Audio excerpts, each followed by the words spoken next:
Hello everyone, my name is Anton, welcome to my channel, and in this video I want to briefly show you some of the key points of Russian language, so it will be easier for you to decide whether you want to study this language or not. By the way, who wrote that? We'll talk about such things as alphabet, sound, stress, grammar cases, verb aspects, prefixes, and is it possible to learn Russian without grammar?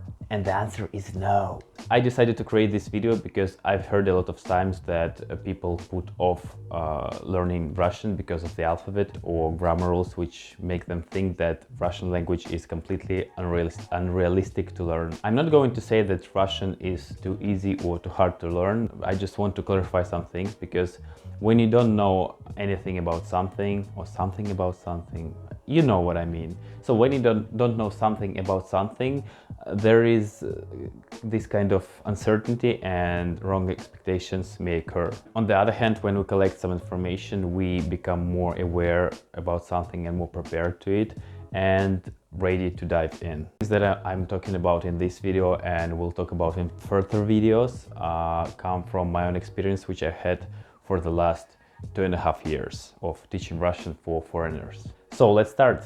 First thing people normally start learning Russian with is the alphabet. When you start learning Cyrillic alphabet, you might be surprised or even intimidated by some of the letters, because some of them look similar and sound similar. I mean, look similar to Latin alphabet.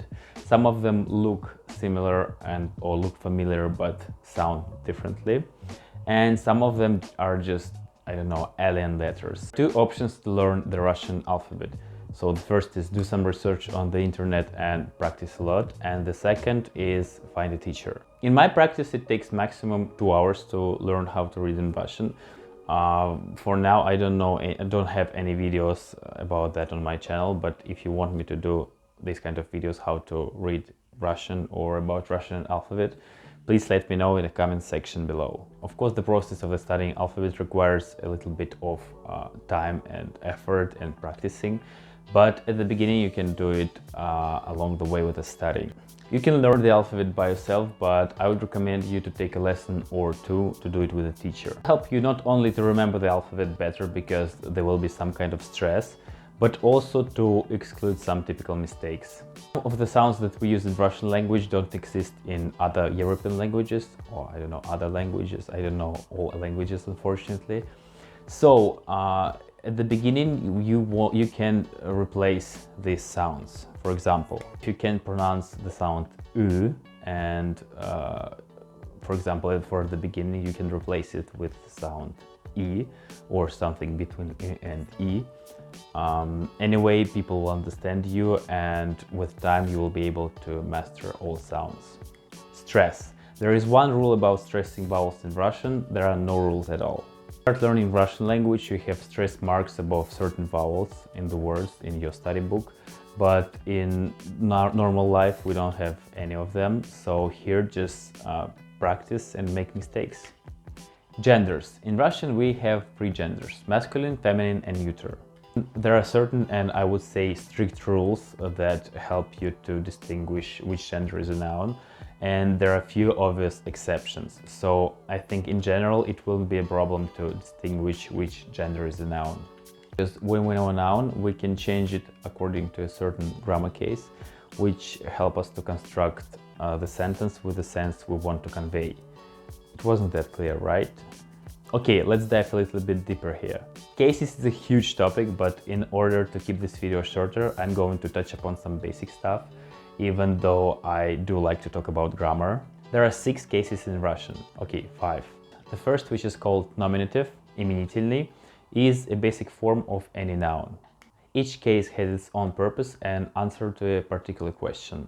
Number of rules according to which we change the ending of nouns while using cases. Let's take a look at some examples. We know what the verb is. For example, любить. Любить in Russian means to like or to love.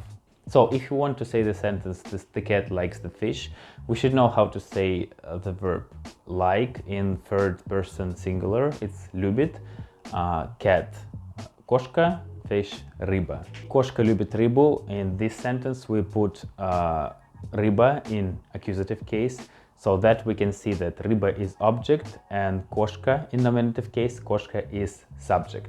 If we want to say this sentence another way around, what we should do? Koshka to accusative case and leave ryba in nominative case. So it will be ryba любит кошку. Verbs are controlled by certain cases. For example, with the verbs like give, gift, sell, send, tell, we use dative case.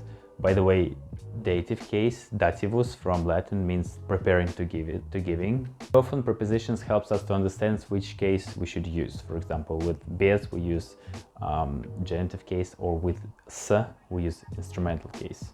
That's all for today. Thank you for watching this video. Next time we will talk about how to learn cases, about verbs of motions, perfective and imperfective aspects of verb, and prefixes as well. Like this video if you like it, leave the comments below and maybe share with your friends who are thinking about learning Russian. Bye bye, see you.